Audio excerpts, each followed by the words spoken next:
To Breezing with Birinda podcast. If you like what you see today, please check us out on YouTube, Instagram, and Facebook. Today's guest is Anthony Figliano, a movie maker trying to make his mark. He has a movie called The Blood Orange.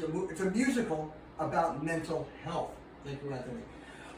This is from Cinema Files. The first question we'll just get to is, you thought it's a heavy film. Yes, mental health, depression, addiction, a mother of two.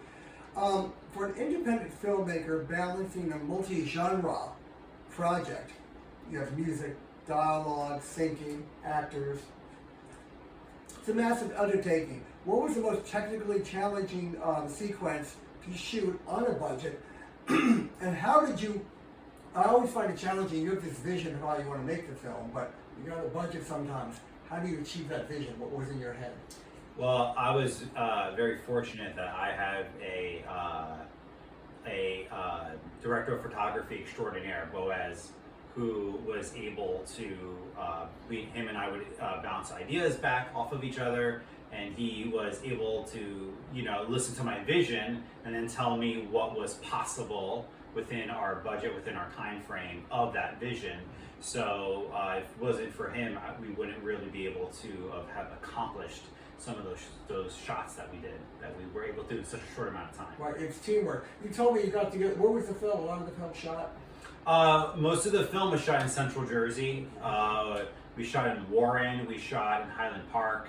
We shot in Princeton. We shot in Elizabeth. So in North Jersey, we were definitely main location was New Jersey. Indoors and outdoors. Yes, correct. And yes. Outdoors doesn't always cooperate. No, it doesn't, and that was another game changer by Boaz, because he had all the devices to measure the sun and what times to be out there, and we're doing an early shoot, we're doing a later shoot. So yes, the sun does not always cooperate, the weather, the clouds, but we were very fortunate that we were being watched by someone from above, the universe, to kind of to give us these beautiful days. When on the days that we were outside and we didn't have to cancel any days, and then on the indoor days is always when it rained, so it was perfect. and then later on in post-production, you sync up the music. Correct. We're in post-production right now. Yeah, so we are editing the film. The film is completely shot. We shot 4 days of filming nonstop in 2023, and then we finished the rest of the film. It was a 9-day shoot with 1 day off, so 8 filming days that we finished a few months ago, and now we are in the post-production where we are editing.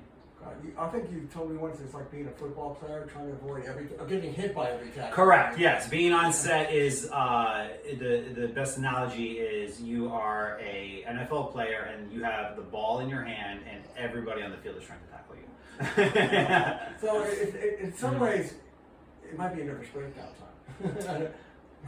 You know what? I read a quote that said it's a blessing to be stressed when you are pursuing your dream. So, okay, when I am, the fact that I'm doing what I love, there's always that breath of fresh air. Just keep reminding yourself you're doing what you love, so it doesn't get so stressful. In the moment.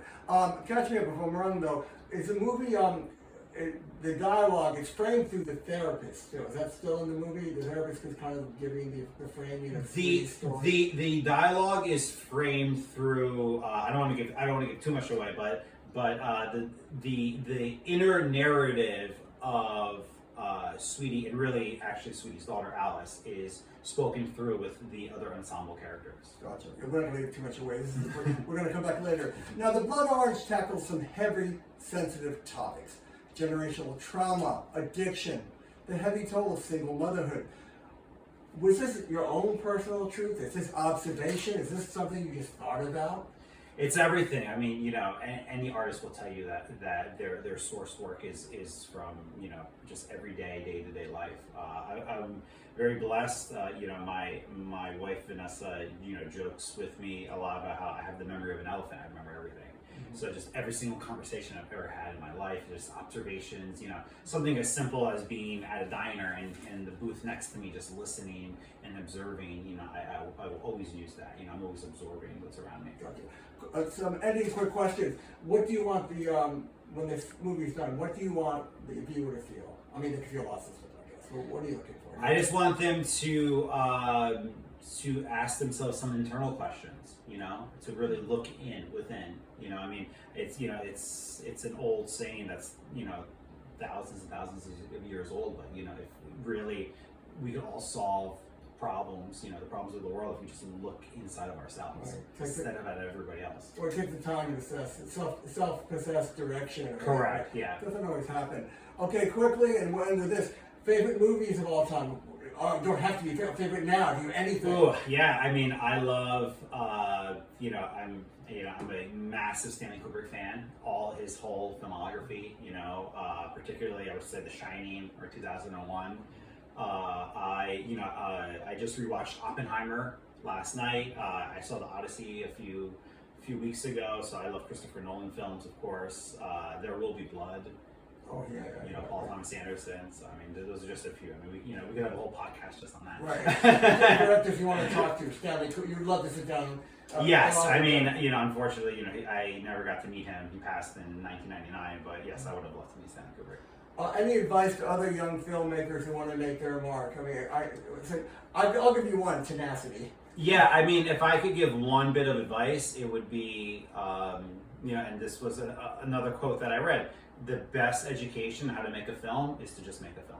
And if anyone wants to see what you're doing now, or any of the trailers or the previews, yeah, everything is the Blood Orange Film Musical. That's on all the social medias: TikTok, Instagram, YouTube. The name of the production company with my business partner and I, Michael Sachinsky, our production company is Navy Room Productions. And I'm sorry, Navy Room Films. I'm sorry, we are a film company, Navy Room Films LLC. So if you look that up, we have a website, and that's how you can find us. And when you get to the red carpet, save me a seat. Or at least that's a lot. Thanks, Adam. Thank you so much.